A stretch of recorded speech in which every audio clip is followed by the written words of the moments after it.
Assalamualaikum warahmatullahi wabarakatuh. Alhamdulillahirabbil alamin, nahmaduhu wa nasta'inuhu wa nastaghfiruh wa na'udzu billahi min syururi anfusina wa min sayyiati a'malina. May yahdihillahu fala mudhillalah wa may yudlil fala hadiyalah. Asyhadu an la ilaha illallah wahdahu la syarikalah wa asyhadu anna Muhammadan abduhu wa rasuluhu la nabiyya ba'dah. Allahumma salli wa sallim ala Muhammad wa ala alihi wa ashabihi ajma'in, amma ba'du. Qala Allah ta'ala a'udzu billahi minasyaitonir rajim. Ya ayyuhalladzina amanu taqullaha haqqa tuqatih wa la tamutunna illa wa antum muslimun, amma ba'du.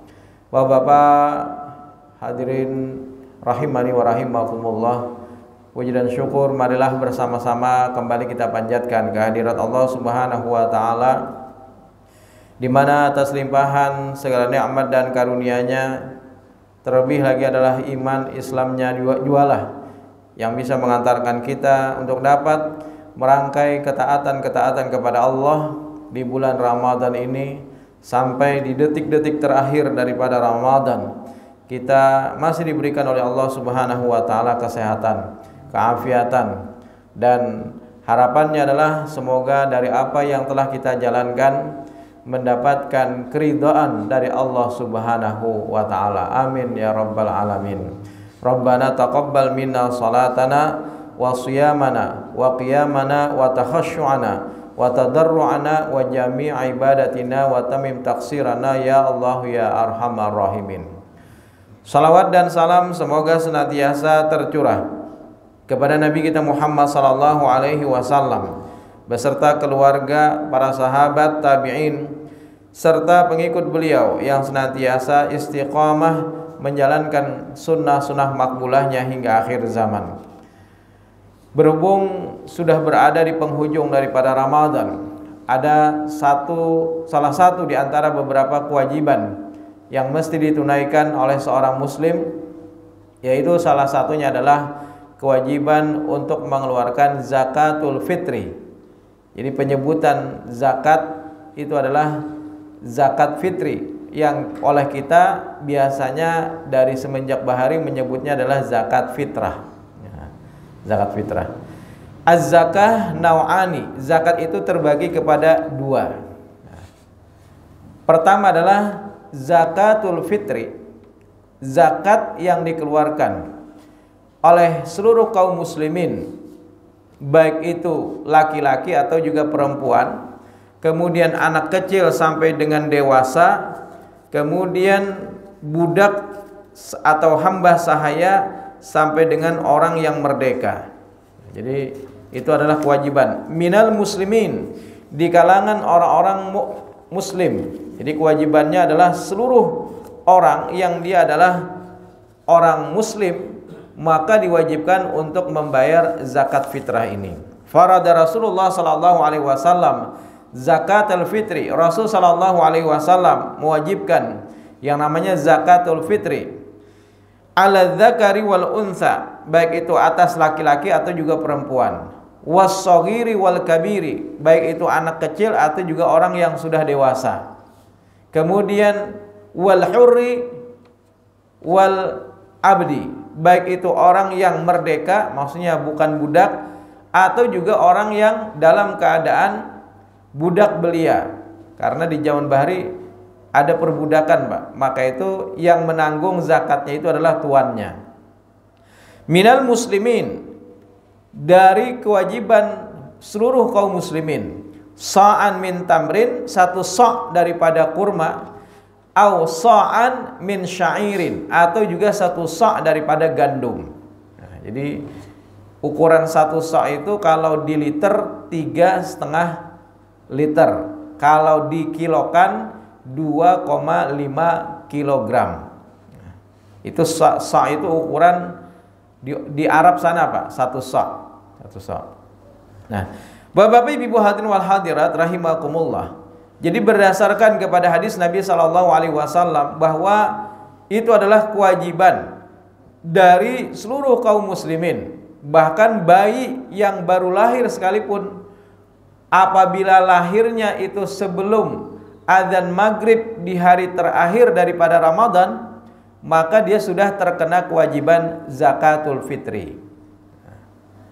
Tapi kalau lahirnya itu setelah azan maghrib di hari terakhir daripada Ramadan, atau dia sudah masuk di tanggal 1 Syawal, maka bayi itu tidak terkena kewajiban zakatul fitri. Sebaliknya, orang yang meninggal dunia sebelum masuk azan maghrib di hari terakhir daripada Ramadan, maka dia tidak terkena kewajiban zakat fitri. Misalnya dia meninggal di tanggal 15 Ramadan, 20 Ramadan, 28 Ramadan, pokoknya sebelum azan maghrib di hari terakhir Ramadan, maka dia tidak terkena kewajiban zakat fitri. Tapi kalau dia meninggalnya setelah berkumandangnya azan maghrib di hari terakhir daripada Ramadan, atau dalam artian masuk tanggal 1 Syawal, walaupun hanya sesaat Pak, hanya sesaat, misalnya setelah azan maghrib Sidin meninggal dunia, baru 1 detik azan maghrib selesai, maka orang itu sudah terkena kewajiban zakatul fitri. Tapi kalau misalnya meninggal sebelum itu, sebelum azan maghrib di hari terakhir, dia hendak bayar, silahkan, tidak ada masalah. Jadi dari segi hukumnya saja tidak wajib. Tapi kalau Sidin hendak mengeluarkan, maksudnya keluarganya mau mengeluarkan, maka tidak menjadi masalah, silahkan, sebagai suatu kebaikan. Tetapi dari segi hukum tentu ini ada aturannya, dalam artian dia tidak terkena, dia tidak bayar pun itu bukan menjadi kewajibannya. Tapi kalau orang yang sudah terkena kemudian dia tidak membayar zakat fitrinya, maka berdosa. Nah, jadi kewajiban bagi seluruh kaum muslimin. Nah, Bapak-bapak, Ibu hadirin wal hadirat rahimakumullah, jadi penyebutan yang benar sebenarnya terkait dengan zakat yang dikeluarkan dari seluruh kaum muslimin ketika masuk tanggal 1 Syawal itu adalah disebut dengan zakat fitri. Ini sesuai dengan hadis Nabi yang berbunyi as-saumu yauma tasumuna, yang dinamakan dengan saum itu adalah hari kalian berpuasa. Wal fitru yang dinamakan dengan al-fitr itu apa? Yauma tuftiruna, yaitu adalah hari kalian berbuka. Jadi sebenarnya penyebutan yang benar, zakat yang dikeluarkan pada saat hari kalian berbuka, yaitu tanggal 1 Syawal, karena haram hukumnya Pak, berpuasa tanggal 1 Syawal. Haram hukumnya seseorang berpuasa tanggal 1 Syawal, karena itu waktunya kalian berbuka, kata Nabi. Jadi al-fitr itu artinya iftar. Kembali kita berbuka setelah 1 bulan lamanya kita berpuasa, maka ketika masuk tanggal 1 Syawal, haram hukumnya bagi kita berpuasa. Tanggal 1 Syawal itulah yang disebut dengan Idul Fitri, kembalinya kalian berbuka. Jadi sebenarnya makna daripada al-fitr itu bukan kembali suci Pak. Nah, kan kebanyakan kita kembali kepada kesucian, walaupun memang orang yang berpuasa itu dosanya diampuni dalam artian luruh, tetapi makna daripada hadis Nabi atau juga Idul Fitri itu bukan kembali kepada kesucian, tetapi maksudnya kembali berbuka setelah 1 bulan kita berpuasa. Maka tanggal 1 Syawal itu kembali kita berbuka. Adapun zakatnya yang dikeluarkan pada saat masuk tanggal 1 Syawal itu adalah disebut dengan zakatul fitri. Cuma karena sudah kebiasaan dari bahari kita menyambatnya zakat fitrah, maka itulah yang biasa ada di benak kita. Kalau fitrah itu sendiri artinya suci, fitratun itu suci. Tapi kalau kita mengacu kepada hadis Nabi yang dimaksud dengan al-fitru, kata Nabi, yauma tuftiruna, yang dinamakan dengan al-fitr itu adalah hari kalian berbuka. Wal adha, nah sementara adha itu apa? Yauma tudahuna, yang dinamakan dengan adha itu adalah hari kalian menyembelih hewan kurban. Nah, disebut dengan adha. Nah, Bapak-bapak, Ibu hadirin wal hadirat rahimakumullah, pembahasan kita pada kesempatan di subuh kali ini membahas secara khusus tentang zakat fitr ini, zakat fitri ini. Jadi az-zakah nau'ani, zakat itu ada 2 macam. Pertama adalah zakatul fitri, yang kedua adalah zakatul mal, zakat harta. Walaupun pemberian dalam Islam itu ada beberapa macam, ada hibah, ada wakaf, ada infak, ada sedekah, ada juga zakat. Nah, berbeda dengan infak dan juga sedekah, Pak. Jadi kalau zakat itu berbeda dengan infak dan sedekah. Jadi secara payung hukum, maksudnya secara global disebut dengan infak. Nah, infak itu ada yang wajib, ada yang sunnah, ada juga ada yang mubah. Yang wajib itu apa, Pak? Yang dinamakan dengan infak wajib itu apa? Misalnya pemberian suami kepada istri berupa nafkah, itu disebut dengan infak wajib. Kemudian selanjutnya adalah mengeluarkan kewajiban harta apabila telah sampai nisabnya, itu disebut dengan infak wajib juga. Dan masih banyak lagi infak-infak wajib lainnya. Itu infak wajib. Kemudian yang kedua ada juga infak sunnah. Misalnya kita menyumbang untuk mushola, kemudian masjid, untuk pesantren, itu namanya adalah infak sunnah. Kemudian yang ketiga infak mubah. Nah, infak mubah dalam artian boleh ketika seseorang ngajak temannya makan, asal jangan di bulan puasa aja. Ketika seseorang mengajak temannya makan ke kantin misalnya, sebenarnya pada hakikatnya orang itu sedang berinfak. Nah, berinfak kepada temannya disebut dengan infak mubah. Jadi tidak sembarangan juga berpahala kita kalau kita ngajak teman makan misalnya, maka itu bagian daripada infak. Kemudian di bawahnya ada sedekah. Nah, sedekah itu bagian daripada infak sunnah tadi. Sedekah itu adalah bisa berupa materi, bisa juga non materi, Pak. Non materi seperti apa? Tabassam ila akhika sedekah. Engkau senyum kepada saudaramu itu sedekah.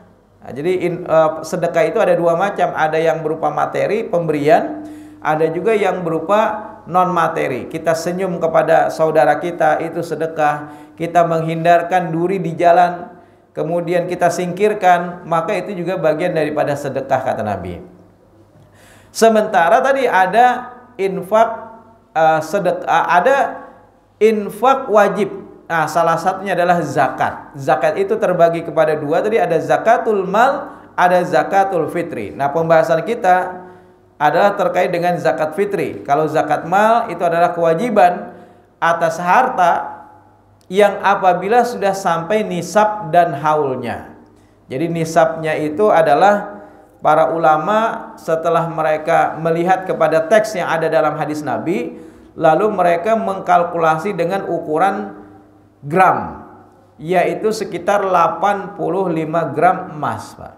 Jadi dulu di zaman Nabi harga emas dengan perak itu, jadi kalau ukurannya itu adalah 85 gram emas, itu sama dengan 595 gram perak. Itu sama Pak ukurannya. Tapi sekarang antara 85 gram emas itu jauh sekali berbeda dengan 595 gram perak. Kalau di zaman Nabi itu sama, Pak. Antara 85 gram emas dengan 595 gram perak. Sehingga nisab itulah yang ditetapkan oleh Rasul pada saat itu. Jadi 10 dan 20. 10 itu adalah untuk emas, 20-nya itu adalah untuk perak. Nah, tapi sekarang, zaman sekarang, yang namanya perak itu sudah jatuh sekali harganya, Pak. 1 gram perak itu hanya sekitar 10.000 lah. Ya mungkin sekitar itu. Sementara emas sekitar 850 per gramnya, atau bahkan 900-an per gramnya. Jauh sekali antara 10.000 dengan 850. Nah, tetapi untuk memberikan kemaslahatan bagi orang-orang fakir, orang-orang miskin, maka sebagian ulama membolehkan kalau penghasilan kita misalnya setiap bulannya itu taruhlah 6 juta 6 juta, kalau menggunakan nisab perak maka itu sudah terkena kewajiban zakat. Nah, karena 5 juta Rp950.000. Nah, maka mereka mengatakan kalau ada orang yang berpenghasilan setiap bulannya sekitar 6 jutaan, maka sudah terkena kewajiban zakat kalau dinisabkan dengan perak, karena jatuh harga perak saat ini. Tapi ada juga yang tetap berpegang kepada 85 gram emas. Jadi kalau misalnya setahun penghasilan dari profesi, gaji dan segala macamnya, ternyata setelah dikumpulkan 1 tahun belum sampai 85 gram emas, maka mereka tidak dibebankan kewajiban zakat. Nah, tapi kalau tadi pendapat ulama-ulama yang mendukung atas nisab perak, itu adalah kata mereka untuk memberikan kemaslahatan bagi fakir dan miskin. Supaya apa? Lebih banyak orang yang mengeluarkan zakat malnya atau hartanya.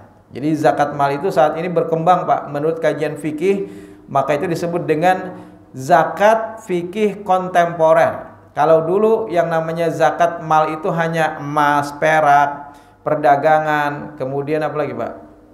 Pertanian, kemudian tambang, atau juga rikas, barang temuan dan segala macam. Nah, sekarang berkembang, Pak, kajian fikih oleh ulama-ulama kontemporer, saham, tabungan, deposito, kemudian emas yang itu niatannya adalah untuk investasi.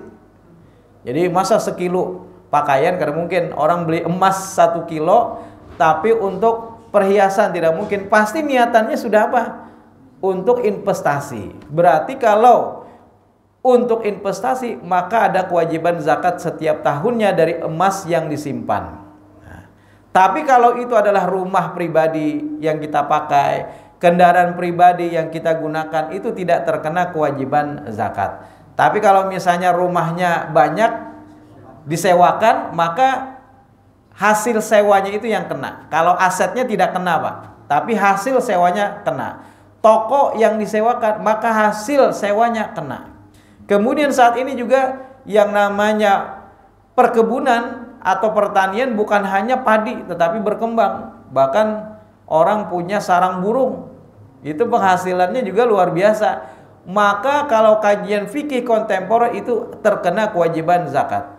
Jadi petani aja, Pak, petani yang mereka harus beli pupuk, bibit, kemudian mencangkul siang hari, bapaluhan, terkena kewajiban zakat kalau sudah mencapai nisabnya ketika mereka panen. Masa orang yang bekerja sebagai dokter, yang hidup yang bekerjanya di ruang yang ber-AC lagi, nyaman, santai, tinggal periksa datang pasien 150 sampai 200 dapat. Itu kalikan berapa pasien, masa tidak terkena kewajiban zakat. Nah, di sini akhirnya para ulama-ulama kontemporer mengkaji bahwa Islam itu adalah agama yang berkeadilan. Maka pemahaman tentang objek zakat itu akhirnya berkembang. Nah, adapun zakatul fitri, zakat fitri, nah itu adalah kewajiban bagi seluruh kaum muslimin. Yang penting dia ada perbekalan makan dalam sehari semalam. Jadi sepanjang dia adalah orang yang mampu makan dalam 1 hari 1 malam, 1 hari saja, Pak, maka sudah terkena kewajiban zakat fitri. Ya, kecuali kalau misalnya orang itu sama sekali tidak ada makanan untuk hari itu, Pak, maka dia tidak terkena kewajiban zakat fitri. Tapi kalau seandainya dia mampu dalam 1 hari itu makan, maka dia sudah terkena kewajiban zakat fitrinya. Atau misalnya setelah dia dapat zakat, lalu dia keluarkan untuk dirinya dan juga keluarganya. Nah, kalau terkait dengan pembagian asnaf, orang-orang yang berhak untuk mendapatkan zakat mal itu disebutkan dalam surah At-Taubah ayat 60, yaitu 8 golongan, Pak, 8 golongan. Innamas shadaqatu lil fuqara'i wal masakin wal amilina 'alaiha wal mu'allafati qulubuhum wa fir riqab wal gharimina wa fi sabilillah wa ibni sabil. Ada 8 golongan yang berhak untuk mendapatkan zakat mal. Pertama adalah fakir. Siapa yang dinamakan dengan fakir? Fakir itu adalah orang yang sama sekali tidak memiliki pekerjaan dan penghasilan. Disebut dengan fakir.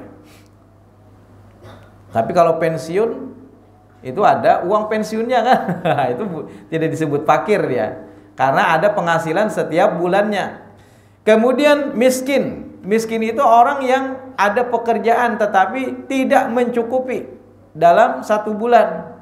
Jadi bahasanya mungkin di bawah UMR penghasilannya. Ada guru mengaji atau mungkin juga guru honor yang setiap bulannya cuma dapat 1 juta misalnya, atau 1.500.000. Dia tidak mencukupi untuk keluarganya dalam satu bulan, maka orang ini disebut dengan miskin. Kemudian amil, nah para pengumpul zakat, tetapi ini adalah mereka yang sudah dalam bentuk lembaga, Pak. Maka itu di masjid-masjid atau musola yang setiap tahunnya kita membentuk panitia zakat fitri, itu tidak disebut dengan amil, Pak. Tidak disebut dengan amil, itu hanya perpanjangan tangan dari para amil yang resmi atau bahasanya panitia. Mereka menerimakan kemudian mendistribusikan, tetapi bukan dalam kategori amil yang disebutkan di dalam ayat ini. Jadi mereka hanya sebagai panitia penerima zakat fitri. Boleh, silahkan. Karena biasanya masjid atau musala itu mendapatkan juga rekomendasi dari Kementerian Agama. Nah, adapun yang disebutkan dengan amil ini adalah Basnas atau lembaga amil zakat resmi, yang mereka mendapatkan pengesahan dari pemerintah, yang dengan itu mereka mendapatkan tugas menghimpun dan menyalurkan dana zakat dari masyarakat. Nah, maka amil yang seperti itu berhak untuk mendapatkan 1/8 dari zakat mal yang terkumpul. Wal amilina 'alaiha wal muallafati qulubuhum, muallaf. Wa fir riqab, riqab itu budak.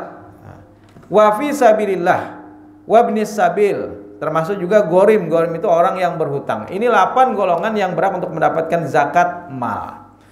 Adapun orang atau golongan yang berhak untuk mendapatkan zakat fitri, nah itu hanya dalam hadis Nabi sebutkan tu'matan lil masakin, yang itu adalah menjadi makanan bagi orang-orang miskin, Pak. Jadi tidak sebagaimana zakat mal 8 asnaf, zakat fitri itu hanya diperuntukkan untuk orang yang fakir dan juga untuk orang yang miskin. Bagaimana panitia? Nah, ini yang mungkin kekeliruan dari zaman bahari. Panitia yang sugih pun dapat juga zakat fitri. Nah, ini yang menjadi kekeliruan kita dari zaman bahari itu. Sebenarnya tidak ada hak panitia yang mereka bukan termasuk golongan fakir dan miskin untuk mendapatkan zakat fitri. Tapi kayak apa? Panitia begawi misalnya. Kalau memang kita ingin memberikan upah, maka ambilkan dari dana yang lain. Nah, dari dana yang lain kita ambilkan. Dari dana sedekah atau infak silahkan kita berikan misalnya kepada panitia. Termasuk juga untuk konsumsi. Misalnya ada bikin kopi, teh, wadah, itu kita ambilkan dari dana yang lain. Dari dana infak atau juga sedekah yang masuk di masjid atau juga musola. Tapi kalau hasil pengumpulan dari zakat fitri itu hanya dipergunakan untuk kepentingan orang-orang fakir dan juga orang-orang miskin. Nah, kalau memang di antara panitia, sidin panitia dan sidin termasuk orang fakir dan miskin, maka silahkan kita beri. Tapi kalau panitianya sugih aja, maka panitia itu tidak berhak untuk mendapatkan zakat fitri. Kalau kita ingin berikan ujrah atau juga upahnya tadi dari dana yang lain. Bahkan sidin yang panitia yang kebetulan posisi fakir dan miskin, jangan cuma 1 kantong, 5 kantong kita beri, kita lebihkan. Nah, itu. Karena apa? Karena itu adalah hak dari orang-orang yang seperti itu. Nah, Bapak-bapak, Ibu hadirin wal hadirat rahimakumullah, bolehkah mengeluarkan zakat fitri berupa uang? Nah, sebagaimana yang sudah mungkin diedarkan oleh Kementerian Agama di tahun ini, ada beberapa jenis beras yang bisa kita keluarkan sesuai dengan makanan yang kita makan dalam sehari-hari. Kalau hendak lebih daripada itu silahkan, misalnya makannya rancak karang dukuh, tapi hendak bayarnya lebih daripada itu yang bagus, mayang misalnya, silahkan. Jadi ada yang 50.000, ada juga yang 45.000, ada yang 35.000. Bolehkah dibayarkan tidak berupa beras atau makanan pokok, tapi berupa uang? Silahkan. Di antara mereka yang berpendapat boleh mengeluarkan zakat fitri berupa uang, misalnya adalah pendapat Imam Abu Hanifah, beliau membolehkan. Kemudian Hasan Al-Basri, kemudian Umar bin Abdul Aziz juga membolehkan zakat fitri itu dikeluarkan berupa uang. Kemudian Ibnu Taimiyah juga berpendapat boleh, sekalipun yang dimaksudkan oleh beliau itu dalam konteks zakat peternakan.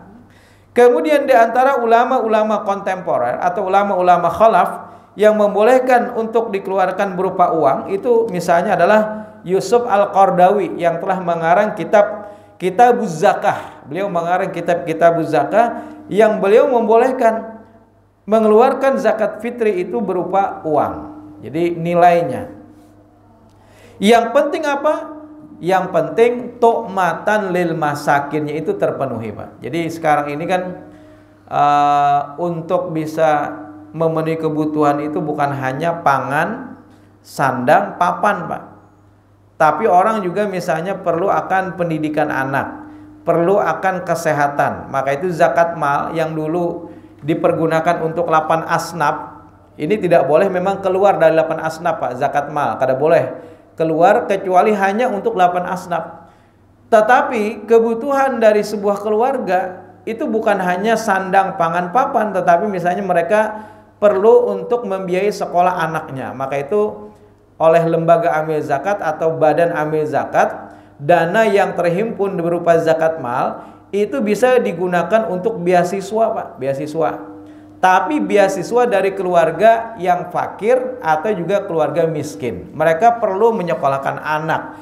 Mereka perlu untuk juga mendapatkan layanan kesehatan dan segala macamnya. Maka bisa diambilkan dari dana zakat mal. Atau mereka misalnya perlu dibangunkan rumah yang layak. Lalu dari dana zakat mal itu digunakan untuk mereka membangun rumah.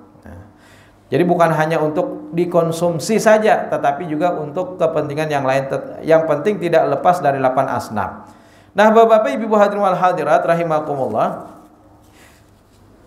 Syekh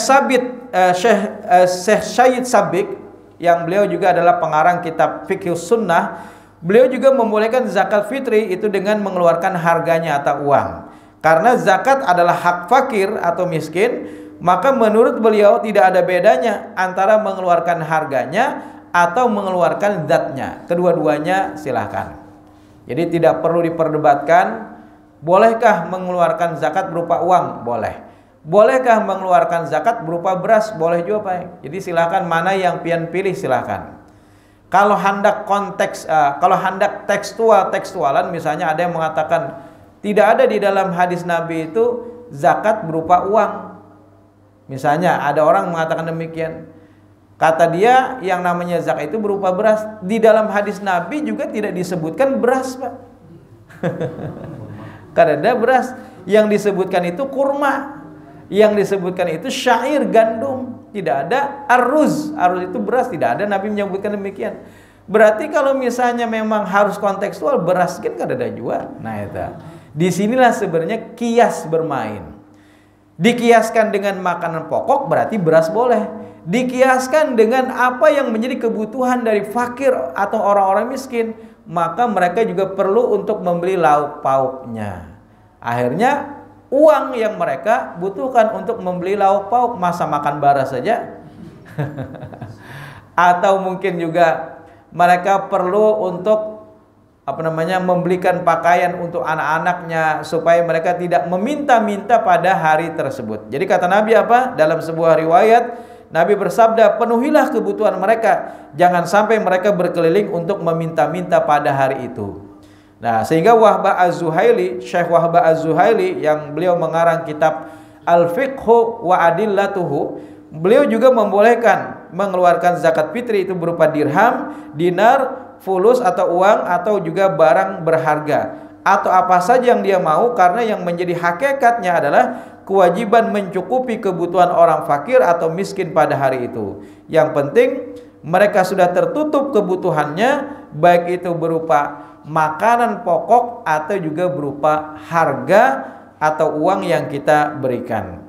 Jadi penyebutannya adalah ilat, sebab yang penting terpenuhinya kebutuhan mereka. Nah, apapun yang menjadi pemasoknya supaya kebutuhan mereka itu terpenuhi, bisa berupa beras atau juga bisa berupa uang agar mereka tidak meminta-minta pada hari itu. Jadi maqasidus syariahnya adalah dengan adanya zakat fitri yang dikeluarkan oleh seluruh kaum muslimin. Maqasidnya adalah agar orang-orang fakir dan agar orang-orang miskin itu terbantu, terselesaikan masalah finansial mereka pada hari itu, sehingga mereka bisa bergembira pada Idul Fitri. Jangan mereka dirisaukan dengan persoalan-persoalan ekonomi. Jadi supaya mereka semuanya bahagia pada hari Idul Fitri itu, tidak ada lagi yang meminta-minta. Cuma kalau kita lihat di jalan-jalan tambah ramai, Pak. Berarti itu bukan karena miskin, bukan karena fakir, tetapi karena profesi. Nah, inilah yang menjadi tugas bagi pemerintah untuk bisa memberikan pembinaan. Nah, pembinaan bagi mereka, padahal Pak, yang namanya orang meminta-minta nanti akan dibangkitkan pada hari kiamat, kata Nabi apa? Dengan muka tanpa daging, Pak. Orang-orang yang meminta-minta pada hari kiamat kelak akan Allah bangkitkan dengan muka tanpa daging, ya, jadi seperti layaknya tengkorak. Karena Islam tidak menghendaki adanya peminta-minta, dalam artian Islam meminta kepada seluruh kaum muslimin agar senantiasa bekerja, tetapi juga Islam memberikan salurannya, solusinya bagi mereka yang masih belum tercukupi kebutuhannya, maka bisa dibantu dengan dana zakat, infak, atau juga sedekah dan dana yang lainnya. Demikian mungkin yang bisa ulun sampaikan pada kesempatan di subuh kali ini. Mudah-mudahan kita bisa menyelesaikan Ramadan kita di tahun ini dengan baik. Kemudian nanti kita tutup dengan mengeluarkan zakat fitri sebagai bagian daripada kewajiban kita kaum muslimin yang telah menjalankan ibadah puasa Ramadan. Mungkin di antara ibadah-ibadah Ramadan tersebut ada yang belum sempurna atau kurang sempurna, maka dengan zakat fitri itu menjadi penyempurnanya. Jadi penutup atau penyempurna dari ibadah Ramadan yang kita jalankan. Bahkan saat ini yang namanya kita bertransaksi zakat bisa secara online, Pak.